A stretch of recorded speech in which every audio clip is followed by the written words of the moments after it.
Ang kandado ay may susi. If there is a lock, it is sure to have a key. Amen? Pagkalaki-laki man ng pinto, pagkabigat-bigat man nito, pag ito ay kandado, ito ay sarado, hanapin mo lang ang susi. Maliit man ang susi, pag ginamit mo ito, mabubuksan mo ang malaki at mabigat na pintuan. Amen? Anong ibig sabihin? Pagkalaki-laki man ng iyong problema, pagkabigat-bigat man ng iyong suliranin, may sagot yan, may solusyon yan. Kailangan mo lang hanapin. Amen? Huwag mong sasabihin na walang sagot, walang solusyon, na ayaw mo na, suko ka na. Talagang pag umayaw ka, sumuko ka, huminto ka, hindi mo hinanap ang susi, ang solusyon, hindi magbubukas ang iyong problema. Sa mabuting balita, narinig po natin na binigyan ng susi ng Diyos si San Pedro. At ang susi na ito ang magbubukas sa langit para po tayo ay makapasok. Sabi ng ating Panginoon, anuman ang ipahintulot ni San Pedro dito sa lupa ay ipapahintulot sa langit. Anuman ang hindi niya ipapahintulot dito sa mundo, hindi rin mangyayari, ipapahintulot sa langit. Kung ang langit ay may susi, pwedeng magbukas. Yan pa kayang problema mo, suliranin mo? Walang susi yan? Meron. Sigurado. Meron. So kung may binigay na susi o sagot o solusyon ang Diyos, pati din sa iyong kinakaharapan na pagsubok, may susi, may solusyon, may sagot yan. Amen? Paano nga kung walang susi at solusyon? Ano po ang gagawin natin? Remember this, understand this. If a problem does not have a solution, then it is a situation. Kung sa tingin mo, ang problema mo walang sagot, minsan hindi naman kailangan sagutin yan. Anong kailangan mong gawin? Kailangan mo lang danasin. Kailangan mo lang pagdaanan. Yan po sigurado ang tanong. How do you deal with a problematic situation that does not have any solution? 4 things that we can do when you are in a problematic and impossible situation. 1, you need to learn more. Secondly, you need to ask for help. Third, you need to accept the problem. And fourth, you need to leave the problem. Minsan merong mga problema sa ating buhay na dumarating, kala natin sa atin, pero hindi talaga para sa atin. Isang halimbawa pa, kung may problema ka sa asawa mo, anong kailangan mong gawin? Number 1, pag-aralan mo, pag-usapan niyo, ano ba naging problema? Napakarami kasi agad dinadaan sa lungkot, sa depression, umiiyak na lang, okay lang po ang umiyak. Pero pagkatapos mo nang humagulgol, ilabas lahat ng iyong lungkot, mag-isip ka, ano kaya ang magagawa mo para masolusyonan niyo yung problema niyo mag-asawa? Umupo kayo, mag-usap kayong dalawang mag-asawa. Ano ang magagawa niyong dalawa para matapos niyo itong inyong hidwaan, itong inyong away? Pero pangalawa, kung talagang ayaw niya, matigas ang ulo, matigas ang puso ng asawa mo, and then magpatulong ka sa Diyos. Meron talagang mga problema na binibigay ang Diyos sa atin na napaka-imposible na hindi natin kaya. Para saan? Tinuturuan lang tayo ng Diyos na kumapit sa Kanya, maniwala sa Kanya, manalig sa Kanya. Sabi po ni San Pedro, cast all of your anxieties on Him. Huwag mong hahayaan na manatili ang problema mo sa isip at puso mo. Bibigat lang ang iyong buhay. Pero pangatlo, tanggapin natin na hindi natin mababago ang ating sitwasyon. We have to accept sometimes that we can do nothing. And that is perfectly normal. Wala pong masama doon. Kung pipilitin mo, baka lalong magkaroon ng problema. Hindi po ba? Kung minsan nasisira ang iyong sasakyan, kahit na anong gawin mo, dala mo na sa kasa, sa mekaniko, wala kang magagawa. Bakit? Nasira pala yung isang pyesa.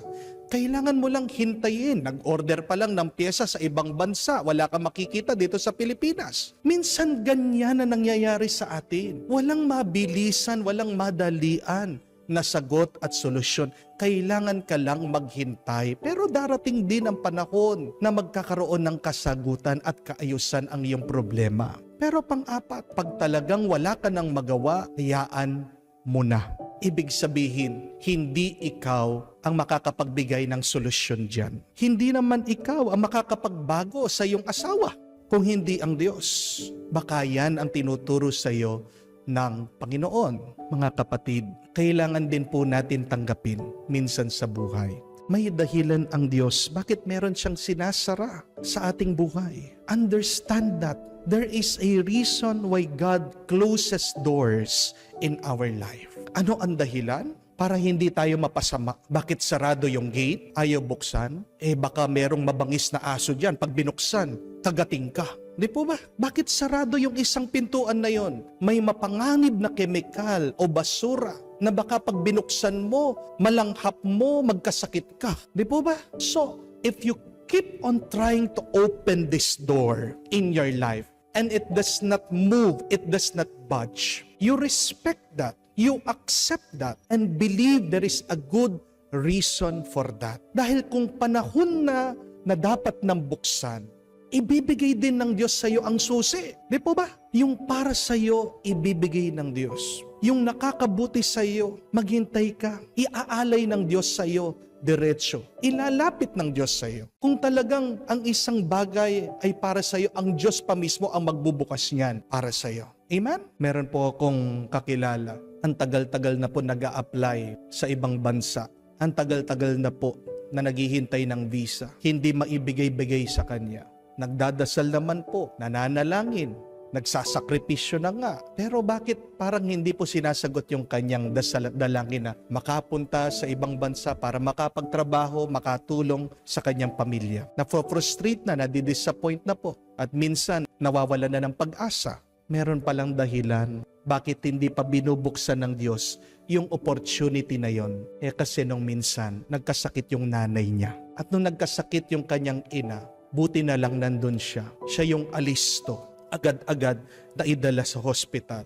Kung wala siya, sana natigok na yung kanyang ina. Nung nagkasakit yung ina niya, yung mga ibang kapatid niya umiiyak na, tinanggap na, mamamatay na. Pero dahil siya alisto, malakas ang loob, agad-agad, nurse aid, agad-agad, dinala sa hospital. Yun pala yung dahilan. Bakit hindi pa binuksan ng Diyos yung kanyang hiling at dalangin? Kasi kailangan muna niyang manatili doon sa kanilang bahay, doon sa kanyang pamilya.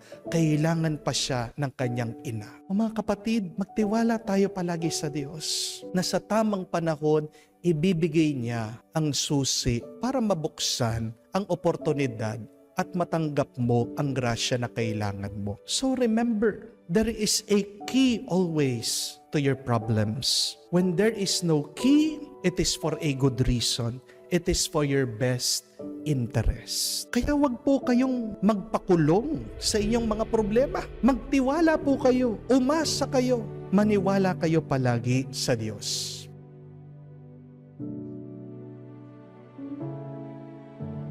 Pwede bang walang problema ang ating buhay? Meron bang taong walang problema? Meron bang pamilyang walang problema? Meron bang parokya o simbahan na walang problema? Meron bang bansa na walang problema? Somebody, somewhere, is always experiencing a certain problem. Maaaring wala kang problema sa pera, pero may sakit ka. Maaaring wala kang problema sa iyong mga anak, matatalino, pero may problema ka sa asawa mo. Maaaring wala kang problema sa iyong pananampalataya, pero nag-aalala ka sa anong mangyayari sa ating bansa. Somebody, somewhere, is always experiencing problems. All of us are experiencing problems, difficulties, challenges in our life, in one way or another. Yan po ang katotohanan ng ating buhay. Sabi nga, life is a series of problem solving. Pagkatapos ng isang problema, ayan na naman yung isang problema. Ang masakit nga na katotohanan, hindi pa tapos yung isang problema mo. Papatong na naman yung isang problema, papasok na naman yung isang problema. Minsan we have multiple problems in our lives. Pero yun yung katotohanan. Ang ating buhay ay sunod-sunod na problema. At alam natin yan. Ang nakakapagtaka, bakit nabibigla ka pa pag meron kang problema? Bakit affected ka? Bakit nalulungkot ka? Bakit nadidepress ka? Bakit nag-aalala ka? Bakit nangangamba ka? Alam mo naman na talagang parte ng ating buhay ang problema. Pero ang tanong, bakit nabibigla at nasusurpresa ka pa?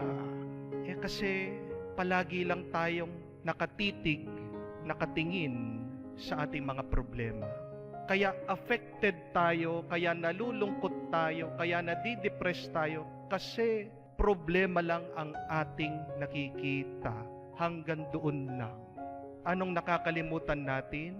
Na may susunod na grasya, na may susunod na bendisyon, na may susunod na kabutihan pagkatapos ng ating mga problema.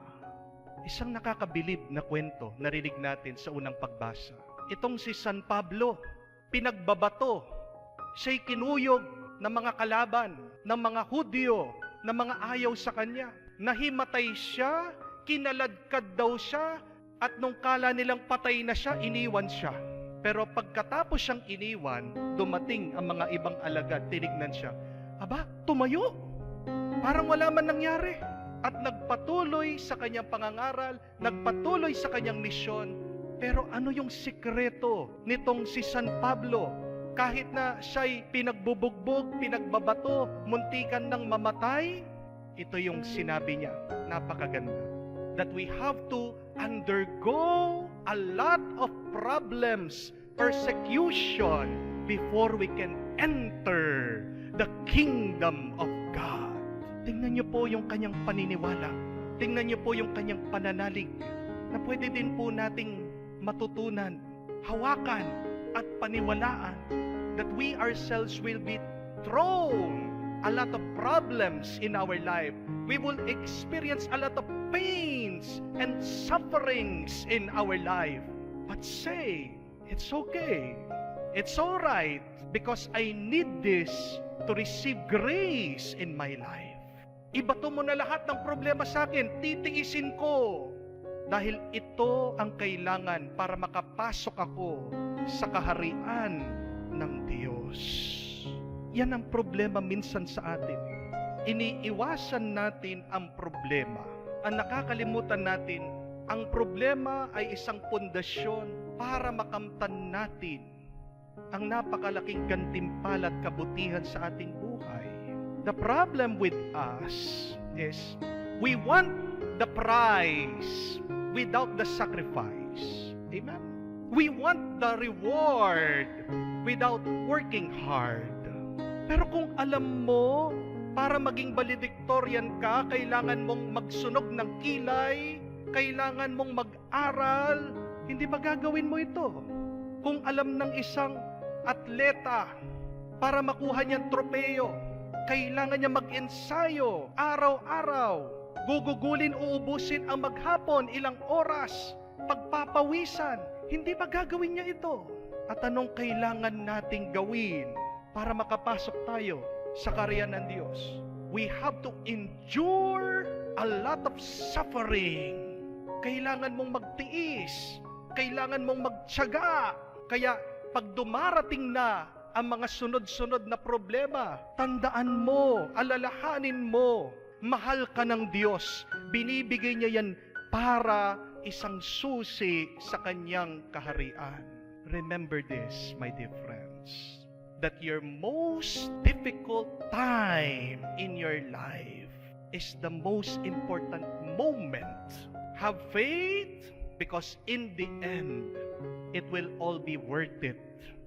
Yung pinakamasakit, pinakamabigat, pinakamahapdi na karanasan mo, sinasabi ko sa iyo, yan yung pinakamahalagang parte ng iyong buhay.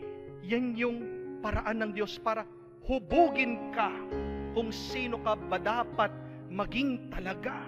para lumitaw yung iyong kabutihan at kabanalan. Do not escape from this pain. They are important to you to receive grace to enter God's kingdom.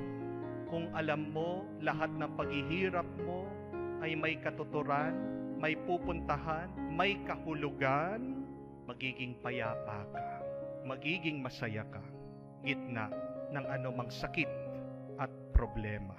Maniwala ka, humawak ka, at kung hindi mo kaya, magpahawak ka sa Diyos.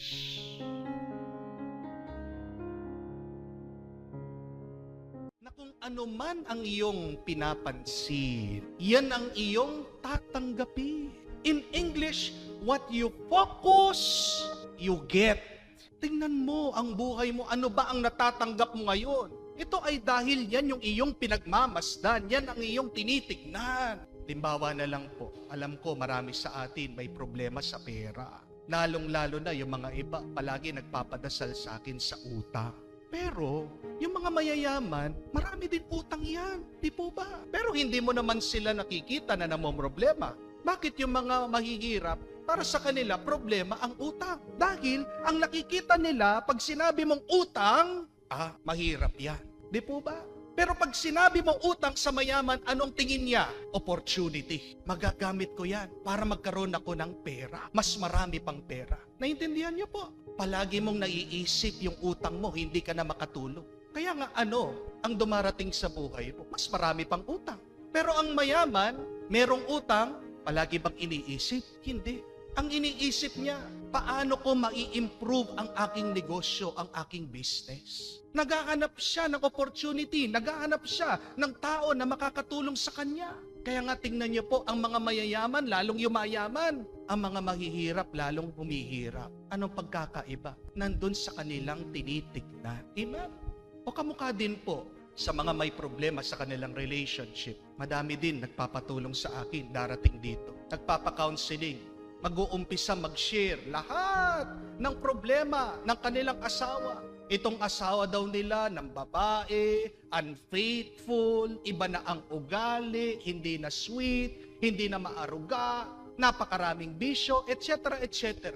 Hindi talaga mawawala yung problema kasi ang palaging tinitignan, ang palaging inaalala, yung problema ng asawa. Nagtatanong ako, meron ka bang masasabing mabuti sa asawa mo? Meron naman sinasabi, pero ayaw pansinin. Amen? Kung gusto mong maayos yung inyong relationship, bakit hindi mo isipin? Ano kaya yung magagawa mo para imbis na palaging umaalis sa bahay, manatili sa bahay? Amen? Bakit hindi bigyan ng pansin yung kanyang sarili, yung misis? Paano ko kaya mai-improve ang aking sarili? Para imbis na iba ang ninanasa ng aking asawa, ako ang pagnanasaan niya.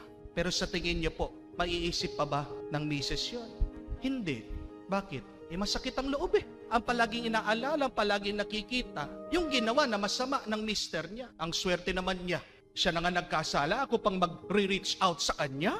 Kaya nga, hindi magkakaroon ng solusyon. Kasi ang nakikita at pinapansin, yung pagkukulang at problema ng kanyang asawa. Amen? Yun na nakikita, yun ang palaging tatanggapin. Ganyan din, pag meron kang sakit, bakit imbes na gumaling ka, lalong gumagrabe, lumalala ang sakit mo? Kasi wala ka ng ibang iniisip, tinitignan, at pinagmamasdan kung hindi yung sakit na yan. Pero imbes na yan ang iyong pansinin, tignan, bakit hindi ka magpasalamat sa ibang blessing na pinagkakaloob ng Diyos sa iyo? Pag blessing ang nakikita mo, anong tatanggapin mo? Ito blessing din. Pero pag palagi mong binibigyan ng focus, pansin yung sakit, ano tatanggapin mo? Mas malalang sakit. Halimbawa na lang po, alam niyo po ngayon, hindi ko sinasabi, masakit itong aking daliri. Parang meron po akong trigger finger. Pero kahit na masakit, ang hirap pong magsulat eh. Ang hirap magpirma ngayon. Sinasabi ko sa sarili ko, masakit man yung sandaliri ko, at least meron pa rin ako 9 na nagagamit ko. Di po ba? Pero ano kayang mararamdaman ko kung palagi kong tinitignan, pinapansin, ang sakit. Lalong sasakit. Masisira ang aking buong araw. Di po ba? Dahil ang nakikita mo sakit, ang tatanggapin mo mas masakit. pero bigyan mo ng pansin ang blessing, bendisyon ng Diyos sa iyo. Magpasalamat ka kahit na nasasaktan ka. Anong darating sa iyo tatanggapin mo? The blessing at biyaya din ng Diyos. Amen? Yan ang sinasabi ni Jesus sa kanyang kwento. Napakaganda ng kanyang talibhaga. Ang kwento ng babaeng balo na humihingi ng hustisya dito sa masamang hukom. Ito pong babaeng balo, dihado kasi una, balo na siya, wala nang ibang sumusuporta sa kanya. She was a widow, she was a nobody, lalong-lalo na babae siya. Walang sinasabi sa lipunan panahon ni Jesus. Humihingi daw ng katarungan dito sa hukom. Sino yung hukom? Anong description niya sa gospel? Napakasamang tao. Una, wala daw siyang respeto sa kung sino man tao at hindi din niya ginagalang ang Diyos. Wala siyang takot sa Diyos. Pero, tumigil ba siya sa pagpunta, paghingi ng tulong doon sa hukom? Ilang beses na siguro siyang binastos ng taong ito dahil nga wala daw respeto, galang sa kanyang kapwa. Pero hanggat hindi niya nakuha yung kanyang inihiling, hindi siya tumigil. At bandang huli, pinagtagumpay siya, pinagbigyan siya. Hindi niya pinansin, hindi niya tinignan. Ang taong ito nakakatakot, ang taong ito masama, ang taong ito papahiya ako. Nagpursige siya, nagtiyaga siya dahil para sa kanya yung kanyang gustong makuha.